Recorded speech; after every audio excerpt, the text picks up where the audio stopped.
नमस्कार दर्शक बंधु मु वास्तुविद भागीरथी बिंधाणी एवं मोर वास्तु संदेश चैनल को आपको मुझे स्वागत करुच्ची। जो दर्शक बंधु मैंने मोर ए वास्तु संदेश चैनल देखुं लाइक शेयर और सब्सक्राइब करूँ जहाँफल मोर उत्साह उद्दीपना बढ़ी रश आपण सम्मुखें यहीपरि वास्तु और ज्योतिष संबंधी तथ्य किसी उपस्थापना करुँगी।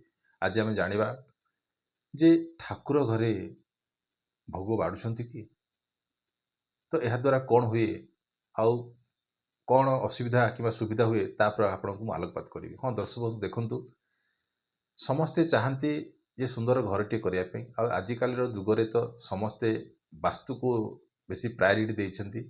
तो वास्तु अनुसार सबु गृह किंबा तांकर जो रूम वाइज सब बनाती किंतु केतेक अंशरे याकू मध्य भी भड़ाटिया क्षेत्र में याकू किए मानती ना कहीं समस्ते चाहती दी पैसा कौटू इनकम आसो केमती लोक आसवे घरे रे से भाया चिंताधारा थाए।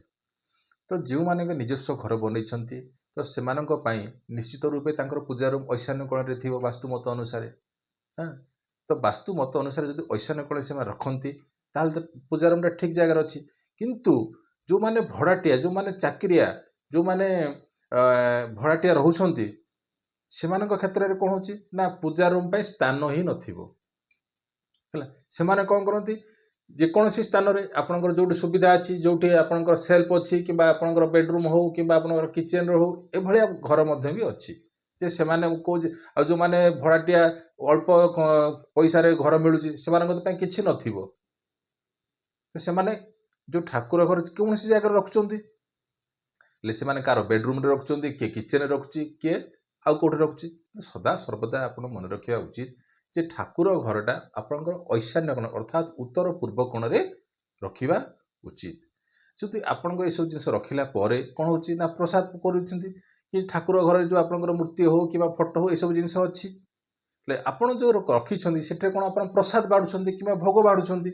हाँ जहाँ भी हो आपण केतेक अंशरे केतेक लोक कौन करुछंती ना अन्न भोग करुछंती आ केतेक अंशरे जार समर्थ अच्छी सी करुच्ची जार समर्थ ना से किसी भी दौनी ठाकुर तो कहूना ना मत प्रसाद दियो यहाँ हूँ कौन निजस्व स्वभावना अनुसार आम कौन करुँ ठाकुर को अर्पण करुँ कहीं ना केतेक अंशरे आम लोक चिंता करें जदि खाऊ ठाकुर कौन खाऊना निश्चित रूपे किंतु जदि ठाकुर जदि खाई था तो आम तो क्या कहीं दे पारे ठाकुर को तो दे पारे। तो ये कौन हो प्रसाद जो आप ठाकुर को प्लेट्रे बाहू या पत्र हो जहाँ भी किसी बाढ़ुंट पानी छड़े सारा पर लोक कौन कर से प्रसाद को सेमिति है आज पूजा कले काली सकाल से प्रसाद सेमिति ही पड़ी थाए आ केते लोक संध्या समय काढ़ती है तो केते लोक काढ़ती भी ना सेमती क्या ठाकुर खाऊे बोलिकी है तो एमती भूल केबे भी करेंगे ना कहीं जो देवा देवी रोचंती सेठी चंडी चामुंडा निश्चित बास करुँच बुझीगला जो देवा देवी ठाकुर रोचंती सेठी कौन पार्श्व देवादेवी रोचंती। तो से प्रसाद आपण बाढ़िले तुरंत पूजा सरीवा मात्रे ताकू कौन करेंगे निजस्व खातु किंबा बांटी दियंतु किंबा गोमाता को खाइबा को दियंतु केबे भी हेले आपण जदि एमिति रखुछंती निश्चित रूपे आपण भाबुथे जे घरे मोर अशांति काई सृष्टि होची तो मुख्य कारण हला ऐशान्य कोण रे आपण जो प्रसाद छाड़ी के आसुचंती रखिकी आसुचंती 24 घंटा दिन राति रही सेमती रहिला ता भितरे कौन पिंपुड़ी जदि किबा जंदा ता भितरे आसिकरी कौन हेले पशिले बुझी होची या द्वारा कौन हो आपण मानसिक अशांति हम कहीं से जो जोनटा आपण कौन हो ऐशान्य कोण ठाकुर घर रहिला तो एठे कौन होची ना शांति मिलवा जगह अशांति कहीं आपण नेगेटिव ऊर्जाटा को क्रिएशन कले बुझीपार्छंती कहीं सेठी नेगेटिव ऊर्जाटा को क्रिएशन कले आदि भोग हो गला से कौन चंडी चामुंडा मान दृष्टि थाए तो से भोग को तुरंत काढ़ी आपण निजे खातु किंबा गोमाता को खाइबा दिंतु। ये वीडियोटा देखला पर आपण मन में मन हो जे आपण घरे कौन हो कहीं मुझे जिते गुड़ाक घर जाइए कहार ऐशान्य कोण ठाकुर घर अच्छी कहार जो मान भड़ाटिया से कहते आज्ञा आम तो पाऊनु आम तो ठाकुर घर ना आम कौन कर गोटे सेल्फ रखुं जेकोसी जगार आप रखुं निजस्व भावना अनुसार से जो जगार आप भड़ाटिया हूँ ତାହେଲେ ମଧ୍ୟ ବି ଗୋଟେ ଆପଣ ଠାକୁରଙ୍କର ଗୋଟେ କାଠର ସାନର ଗୋଟେ ବିମାନଟେ ବନାନ୍ତୁ, ଛୋଟିଆ ବିମାନଟେ ବନାନ୍ତୁ।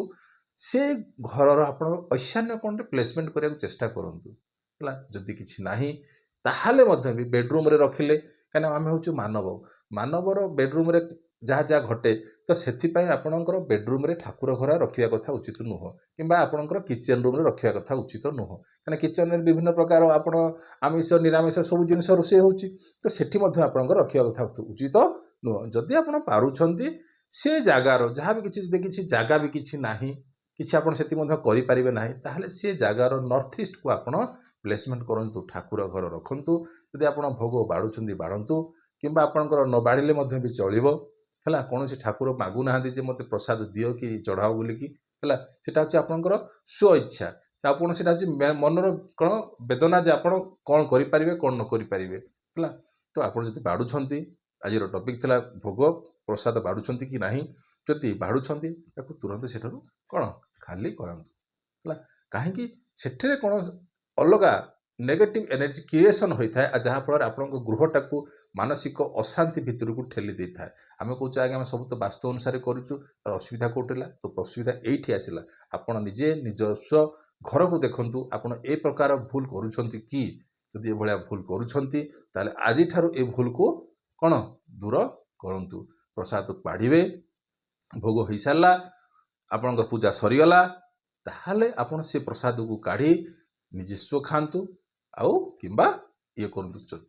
ବେସିକାଲି କ'ଣ ହୁଏ ନା, ଚଣ୍ଡଭୋଗଟା ଟିକେ କାଢ଼ି ବାହାରେ ଟିକେ ରଖିଦେବା କଥା, ବୁଝିହେଉଛି। ଏତିକି କରି ଆପଣ ନିଜେ ପ୍ରସାଦ ସେବନ କରନ୍ତୁ, କିଛି ଅସୁବିଧା ନାହିଁ। ତ ଏହା ଥିଲା କ'ଣ ଛୋଟିଆ ଟପିକ୍, ହେଲେ ମଧ୍ୟ ବି କ'ଣ ହେବ, ସମସ୍ତଙ୍କର ମନକୁ ଆପଣ ନିଜେ ନିଜକୁ ପଚାରନ୍ତୁ, ଏ ଭୁଲ ଆପଣ କରୁଛନ୍ତି କି? ତ ଏଇ ତ ଥିଲା ଆଜିର ଟପିକ୍। ଯେଉଁ ଦର୍ଶକ ବନ୍ଧୁମାନେ ଏଇ ଚ୍ୟାନେଲଟି ଦେଖୁଛନ୍ତି, ଯଦି ଚ୍ୟାନେଲଟି ପସନ୍ଦ ଆସିଲା, କଥା ଗୁଡ଼ା ପସନ୍ଦ ଆସିଲା, ତାହେଲେ ଚ୍ୟାନେଲଟିକୁ ଲାଇକ୍ ଓ ସବସ୍କ୍ରାଇବ୍ କରନ୍ତୁ। ରହିଲି, ନମସ୍କାର।